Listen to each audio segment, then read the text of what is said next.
అనంత సాయి కృష్ణ గారి one day special class join అవ్వాలనుకునే వాళ్ళు ఈ నెంబర్ ని సంప్రదించండి. సాయి గారు, మీరు ప్రతిసారి పంచభూతాలతో మమేకం అవ్వాలి, యూనివర్స్ మనకు కలిసి వస్తుంది అంటారు. అసలు పంచభూతాలతో మమేకం అవ్వడం అంటే ఏం చేయాలి అసలు? దీంట్లో డెప్త్ సబ్జెక్ట్ ఒకటి చెప్తూ వినండి. మీకు ఏదైనా ఒక సమస్య వచ్చిందండి, మీరు 10 మందితో డిస్కషన్ చేస్తారు కదా, మీకు ఈసారి ఏదైనా సమస్య వస్తే మీరు ఎవరితో డిస్కషన్ చేయొద్దండి, పక్కన పెట్టేసేయండి, వెళ్ళి ఒంటరిగా కూర్చోండి. ఇప్పుడు ఇవన్నీ ఎలాగుంటాయంటే మనకి త్రేతాయుగంలో ద్వాపరయుగంలో వీటిపైన ఎక్స్పెరిమెంట్ చేశారు కాబట్టి చెప్తున్నాను. మీరు ఎవరు లేని చెట్టు ఒక చెట్టు వెతుక్కోండి. జస్ట్ మీకు ఏదైనా ప్రాబ్లం వచ్చినా, మీకు మానసికంగా బాధ కలిగినా వెళ్ళి ఆ చెట్టును హగ్గు చేసుకోండి. ఒక 2 మినిట్స్ 3 మినిట్స్ 5 మినిట్స్ మీరు ఏది చెప్పుకోవాలనుకుంటే దానికి చెప్పుకోండి, చెట్టుకు చెప్పుకోండి.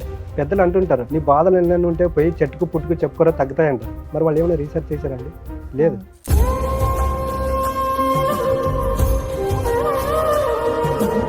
ఎందుకంటే ఇది మిరాకిల్ అండి. ఇప్పుడు చూడండి, మనము ఆక్సిజన్ తీసుకొని కార్బన్ డైఆక్సైడ్ వదిలితే ఆ కార్బన్ డైఆక్సైడ్ అవి తీసుకొని ఆక్సిజన్ వదులుతాయి. ఇది సైన్స్గా కూడా ప్రూవ్ అయింది. ఎప్పుడైతే మనము ఇప్పుడు చూడండి చెట్లను మనం కొట్టి పరిస్తాం, వాటిలో కూడా జీవం ఉంటుంది. మనం రోజు వాటిని అగ్గు చేసుకున్నప్పుడు ఏమవుతుందంటే మనలో ఉన్నటువంటి నెగిటివ్ అవి తీసేసుకుంటాయి. ఆ చెట్టును అగ్గు చేసుకున్నప్పుడు మనకి రావి చెట్టు కానీ చూడండి, రావి చెట్టు కానీ తర్వాత మర్రి చెట్టు కానీ వాటి కింద కూర్చొని మనం ఒక 5 నిమిషాలు 10 నిమిషాలు మెడిటేషన్ చేసుకున్నప్పుడు చూడండి మైండ్ రిలీఫ్ అవుతుంది. ఎందుకంటే వాటిలో చల్లదనం ఉంటుంది. రావి చెట్టులో మీరు ఎక్కడైనా టెంపుల్కి వెళ్తే చూడండి, ఒకే చోట రావి చెట్టు వేప చెట్టు ఇవి రెండు కలిపి ఉంటాయి. ఎందుకంటే వేప చెట్టులో వేడిదనం ఉంటుంది, రావి చెట్టులో చల్లదనం ఉంటుంది.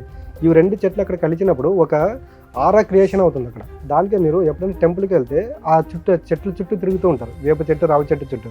అలా తిరగడం వల్ల ఏమవుతుందంటే నీలో ఉన్నటువంటి నెగిటివ్ ఆరా వెళ్ళిపోతుంది. ఎందుకు వెళ్ళిపోతుందంటే ఆ వేప చెట్టు రావి చెట్టు ఆ 2 చల్లదనము వెచ్చదనం అక్కడ ఒక ఉండడం వల్ల అక్కడ కొత్త ఎనర్జీ ఫామ్ అవుతుంది. ఆ కొత్త ఎనర్జీ ఫామ్ అవడం వల్ల ఏమవుతుందంటే మనం తిరుగుతూ ఉన్నప్పుడు మనలో ఉన్నటువంటి నెగిటివ్ ఆరా వెళ్ళిపోతుంది. ఓకే, అయితే ఇప్పుడు అనంత విశ్వంతో పంచభూతాలతో మమేకమైతే మన వ్యక్తిగత జీవితంలో చాలా మార్పులు వస్తాయంటారు. ఖచ్చితంగా వస్తారు. మీరు ఇంకోసారి ఎప్పుడైనా స్ట్రెస్ గురైనప్పుడు చూడండి, ఒక బకెట్లో అలా నీళ్లు పెట్టుకొని మీ పాదాలు దాంట్లో పెట్టి కూర్చోండి ఒక 15 నిమిషాలు. మనకు తెలియకోకుండానే మనకి రిలాక్స్నెస్ వస్తుంది. పంచభూతాలంటే నీరు, గాలి, నేల ఇవే కాబట్టి మీరు వాటితోనే చెప్తున్నారు. అదేనండి. ఒకసారి మీరు మీకు సమస్య వచ్చింది, మనుషులతో సమస్య వస్తుందని వీటితో సమస్య రాదండి.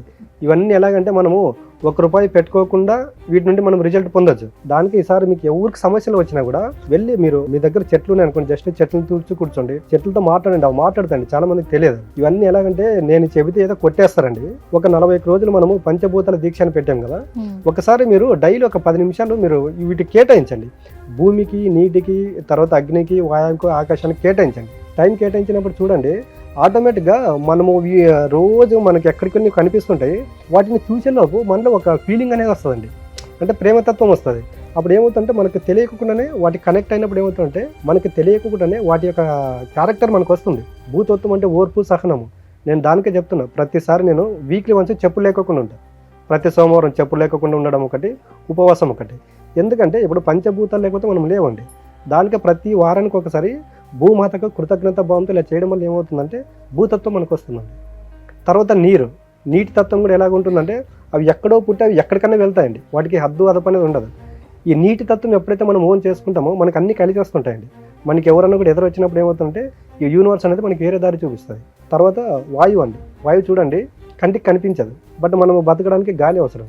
చాలామంది అంటుంటారు, వీడు గాలి ఉన్నట్ట, వీడు ఎక్కడెక్కడ తిరుగుతుంటాడు అంటారు. చూడండి, ఇవన్నీ మనము వాటితో మనకు తెలిసి తెలియకుండా వాటితో స్నేహం ఏర్పరచుకున్నాం అనుకోండి, వాటి క్యారెక్టర్ మనకు వస్తుందండి. ఎప్పుడైతే పంచభూతాల క్యారెక్టర్ మనకు వచ్చిందనుకోండి, మనం వేరే వాళ్ళపైన డిపెండ్ అయ్యే అవసరం లేదు. మా క్లాస్లో ఎక్స్పెషల్గా చెప్పేది పంచభూతాల దీక్ష ఒకటి, మెడిటేషన్ ఒకటి, దాంట్లో వచ్చేసి స్వర్ణ ధ్యాన క్రియ ఒకటి ఉంటుంది, శ్వేత ధ్యాన క్రియ ఒకటి ఉంటుంది.